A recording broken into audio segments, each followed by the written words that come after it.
कितने तरीके के शहद मार्केट में 36 टाइप की हनी मैंने खुद खाए हुए हैं। मस्टर्ड हनी के अंदर भी ग्लूकोज का अमाउंट ज्यादा है। अगर आप शाम के टाइम में अगर दूध के साथ लेते हैं तो वेट गेन भी करवाए। कितनी अर्निंग कर लेते हैं? सेल्स तो अराउंड 1 CR के आसपास है। वुडन बॉक्सेस के अंदर हम बी कीपिंग करते हैं। इसके अराउंड 2 किलोमीटर का जो सर्कल है वो एरिया पूरा कवर करेगी। वहां पे जो फ्लोरा होगा, जैसे तुलसी है तो वो तुलसी से शहद ले आएगी। कौन सा सुपीरियर क्वालिटी का है, इसका कैसे पता लग सकता है?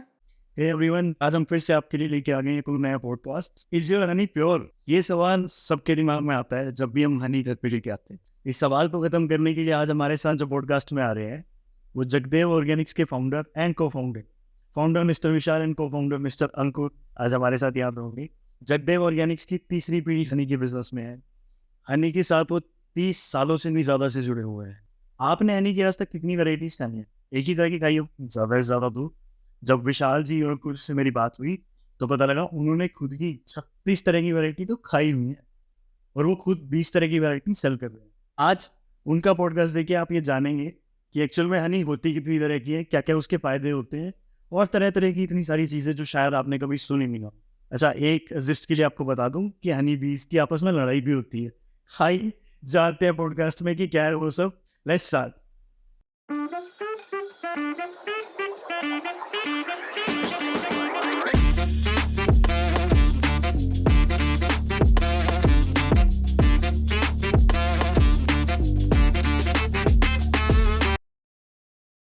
सबसे पहले मैं ये जानना चाहूंगा आपसे कि ये आपका जो बिजनेस है बी कीपिंग का, ये कितना समय पुराना है? ये मैं हिसार से बिलोंग करता हूँ और ये मेरे पिताजी ने स्टार्ट किया था। अच्छा। ये 2009 के अंदर शुरू किया गया है।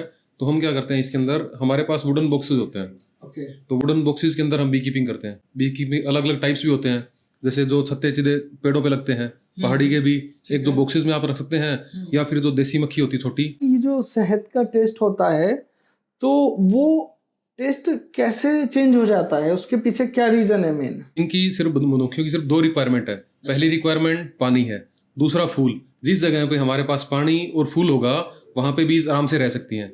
तो जैसे कभी हम हरियाणा में हैं, हरियाणा में सरसों की खेती होती है तो यहाँ सरसों पे आ गए। इसके अलावा राजस्थान में तुलसी है, अजवाइन है, वहां पे चले गए। उत्तराखंड में लीची है, वहां आ गए।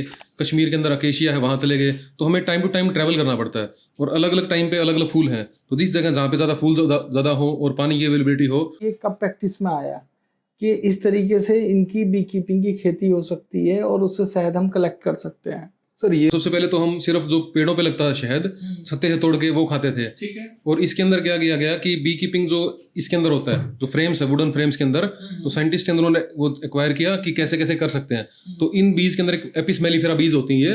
इनके अंदर एक क्वालिटी है कि आप फ्रेम वाइज, जैसे ये सिंगल फ्रेम, इसके साइड में फ्रेम, ऐसे फ्रेम रख के उनको रख सकते हैं। वरना जो बी हाइव होता है वो छत्ता की शेप ऐसी होती है, जैसे अंडा है हमारा आउल शेप, उसके अंदर वो ऐसा है। लेकिन इनके अंदर क्या है, आप स्ट्रेट जो हमारी शीट है या कोई पेपर है बिल्कुल स्ट्रेट ऐसे करके आप रख सकते हो। तो बीज वो बिल्कुल कंफर्टेबल रह सकती हैं और एक इस फॉर्म के अंदर रह के, और वो इजीली अपना काम रखती हैं। वो यहाँ से जा करके जिस जगह पे जाना है, बीज का क्या रहता है कि जैसे ये आपका एरिया है, इसके अराउंड 2 किलोमीटर का जो सर्कल है वो एरिया पूरा कवर करेगी। वहाँ पे जो फ्लोरा होगा, जैसे तुलसी है तो वो तुलसी से शहद ले आएगी, नेक्टर सक करके उससे वो हनी बनाती है। उसका हर बार जैसे जिस नेक्टर से वो लेके आई है उसी के अकॉर्डिंग उसका मतलब हनी का टेस्ट होगा।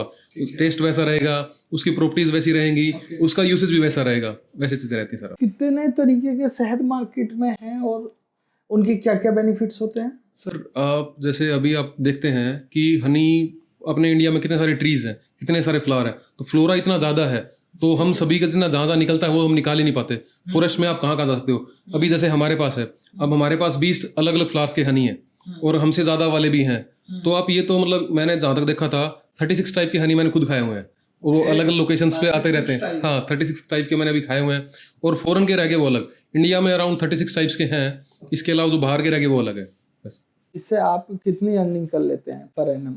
सर अगर आप सिर्फ अर्निंग की बात करें तो जैसे सेल्स तो अराउंड 1 CR के आसपास है। बट जो अर्निंग वाला जैसे जो पार्ट है उसके अंदर आपको देखना पड़ता है आराम से लगभग अराउंड 18 लाख 20 लाख के आसपास वो चीज़ें हो पाती है, क्योंकि आपकी सेल्स तो बहुत हो जाती है बट बाकी और आपके टीम मेंबर भी होते हैं और भी काफ़ी सारी चीज़ें होती हैं। नहीं तो एक अच्छा टर्नओवर है आपका 1 CR। आई थिंक इतनी जल्दी स्टार्ट करने के बाद अगर 1 CR तक आप आ गए हैं तो फ्यूचर में तो आपके एक्सपेंस घटने हैं और अर्निंग बढ़नी है। तो इसके लिए आपका क्या प्लान है कि फ्यूचर्स में कि हनी से हम और कितना ज़्यादा प्रोडक्शन कर सकते हैं और क्या हम उसमें प्लान कर सकते हैं? फ्यूचर में सर एक तो हम ब्रांडिंग को जो अपना यहाँ डिस्ट्रीब्यूशन चैनल पे आने की सोच रहे हैं, उसके अलावा हम एक्सपोर्ट में जाने की सोच रहे हैं। तो अलग अलग मीडियम्स हैं जो हमने फोकस किए हैं। क्वालिटी वाइज उसका क्या एक पैरामीटर है, आप कुछ बताएंगे इसके बारे में? इंडिया के अंदर जो यहाँ पे जो आप टेस्टिंग लैब की बात कर रहे हैं, तो इंडिया की सबसे जो साइंटिफिक लैब है वो है NABL अप्रूव्ड टेस्ट है हमारा।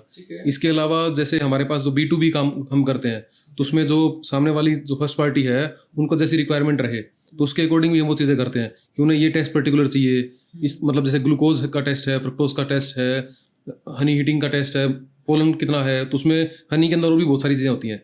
जैसे पोलन होता है तो उसका भी टेस्ट होते हैं। हर एक चीज़ के अलग अलग टेस्ट होते हैं। तो जो सामने वाला जो लेने वाला है पार्टी, तो वो कैसा, उनकी रिक्वायरमेंट्स क्या है और हम उसके अकॉर्डिंग वो टेस्ट करवा देते हैं। हनी एक्चुअल में जो वो लोग इनटेक कर रहे हैं कि कौन सा सुपीरियर क्वालिटी का है और कौन सा नहीं है, इसका कैसे पता लग सकता है? आप कुछ इनटेक कर रहे हैं, उससे पहले आपकी कुछ स्पेसिफिक रिक्वायरमेंट रहती है कि आप हनी कोई ले रहे हैं तो आपको वेट गेन करना है, लूज करना है, कोई डायबिटिक पेशेंट है या फिर क्या है, उनकी कंडीशन के हिसाब से सारी चीजें हैं।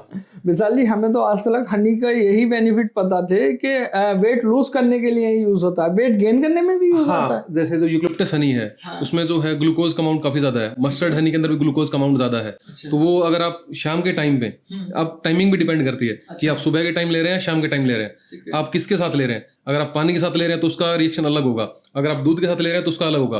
अगर आप शाम के टाइम में अगर दूध के साथ लेते हैं तो वेट गेन भी करवाएगा। विशाल भाई, आपने जब बैचलर ऑफ आर्किटेक्चर किया है तो आर्किटेक्ट करने के बाद फिर ये शहद वाला ख्याल कहाँ से आया आपको कि ये किया जा सकता है? सर ये उपज है कोरोना की। जैसे कोरोना के टाइम पे 2020 में कोरोना स्टार्ट हुआ तो वहाँ पे थीसिस चल रही थी मेरी, मैं मुरथल में था, वहाँ पे मेरी थीसिस चल रही थी। तो उस टाइम सब कुछ क्लोज हो गया तो मैं घर पे आ गया। घर पे आने के बाद मैंने देखा कि हमारे पास हमारा जो प्रोडक्शन है, वीकली प्रोडक्शन आप ये मानिए 500 किलो के आसपास है। 500 kg? हाँ, 500 किलो वीकली प्रोडक्शन है। अब वो धीरे धीरे और भी हो चुका है। तो उसके अंदर क्या है, हमारा जो प्रोडक्शन हम पहले सिर्फ बकेट्स में निकालते हैं और बकेट्स में ही सेल करते थे। बट मार्केट में जो हनी मिल रहे हैं तो हमने एक गैप देखा काफी सारा कि लोगों के पास जो हनी जा रहा है उसमें और हमारे पास जो चीजें हैं उनमें बहुत डिफरेंस है। उनको अलग अलग मतलब हनी के बारे में नहीं पता, उनकी प्रॉपर्टीज के बारे में नहीं पता, उनके बेनिफिट्स के बारे में नहीं पता। तो हमने पहले एजुकेट किया, उसके बाद खुद ही कंपनी बनाई